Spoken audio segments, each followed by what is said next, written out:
Hi guys, welcome back. I did a video earlier about the meddler. So now let's talk about that sabotager, that co-worker, that meddler who's in people's business, now coming under fire. Literally getting terminated, getting fired from her position for being involved with a known felon. When that's an absolute no-no. When you're in a certain position, it's an absolute no-no when you do a certain job to be affiliated with a known felon. Going from state to state with this felon, vacationing with this felon, shacking up with this felon. This is not your spouse. This is just some man. And now you got caught up with him. You're getting terminated from your good job because you're with this felon and you're minding people's business. You're dictating whose application should go where, who should get overtime, who should get a cap. Meanwhile, you and your cronies not being capped.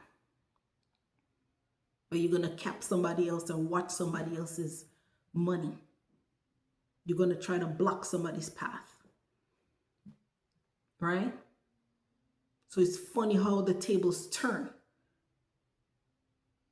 They say you reap what you sow. Whatever seed you put down, it's going to come up somehow. It will come up. The world call it karma. The Bible say you reap what you sow. It's called judgment. Right? The law of order, law of attraction, people call it karma. It's judgment. And this is why I tell people, mind your business. If you can't help somebody or do good, forget about it. Leave it alone. But here you are, basically throwing stone in a glass house. You know you're not good, you're not kosher. Basically have skeleton. And you're coming for people minding their own business, doing what they're supposed to do, studying to get promoted, trying to go back to get their little credit to complete their degree. And you meddling in their business, sabotaging their business. So ironic, that same young lady I spoke about earlier, that her application got pulled. And she didn't even realize her application was pulled. Now she's a supervisor. She's in rank. Yeah? She bossed up. She has about 2 more years to retire. If she feels like retire, she can retire. She feel like going on and she can push it and go past her 20, hey, knock yourself out. But the point is, she made rank. And here you are trying to block her. Now that application doesn't even matter to her. Because she went on and she got her shield and now she's a supervisor. And here you are out of a job. Because you're running the streets with a known felon. And should be representing the department, but you're in the streets with the felon. So basically, like they say in Jamaica, the time you're watching somebody else pot, yours are burn up, yours spoil. Your business literally got spoiled because you're too fast in other people's business. And some of the same people you try to block got their shield. Like I said, made boss. They move on, doing bigger and better things in their career. But you sitting there counting their money, counting their eggs before it even hatch. You know, but I forgot. This story just came to me.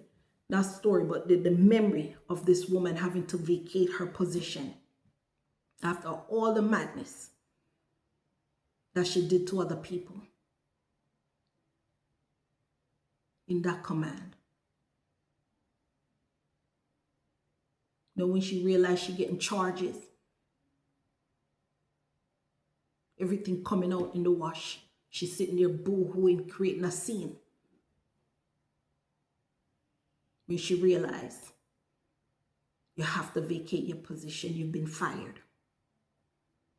And you sit there and you try to sabotage other people. But it's so funny how the tables turn. And we have to be careful what we do in life. And a lot of times, if it doesn't catch us, it catch our kids. This is why you have generational curses. Doors open because the four parents done do a lot of madness. And now the other generation, up to the fourth, fifth generation, catching heat for it. She don't know what can happen to our children when they decide to go in the workforce. You don't know what kind of monster they might run into because you didn't have mercy on somebody else. And now you want to have people to have mercy on your children and give them favor when they're in the work field. But the bottom line is this: stay out of people's business. Stop meddling, trying to sabotage people's goals. When you see people on their path, especially they're doing good, leave them alone. Leave them alone. Because like I said, that young lady is now a boss. Other people she tried to mess with, they move on and got their share. Some people retire. But she there sashaying around the place, didn't know her time was going to come. And she fell right into that ditch. Right into that ditch. On the investigation, don't even know it. But how could you not know this would come upon you if you run in the streets with a felon? Make it make sense. Make it make sense. So we have to be careful what we do in life, because you just never know. So you see people doing their thing, let them be. Stay in your lane. Don't count people's money. Some people not even count their money, they're just letting it pile up. But you are want to put their money on the table and count every penny. You look at somebody's pay stub to see how much overtime they did. Well, now they have portals where you can check your thing privately. But back then, your pay stub is out. People can't see what's on your stub. So here you are, counting people's overtime and money.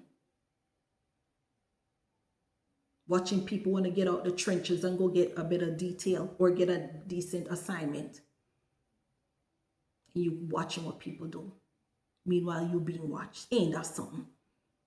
So you watching what other people doing, righteous people, doing the right thing. And you out there dipping and dodging in the streets with this felon and you being watched, I guess unbeknownst to you. And now you're going to catch charges and be out of a job because you're running around. And this is probably some man in the streets. You know how they behave with how much different women. So you lose your position over this felon. Because you sit there and allow your business to spoil. And watching other people. And they doing the right thing. Make it make sense. But yeah, I just wanted to come back and mention that little part there. Because I forgot that the Medler got fired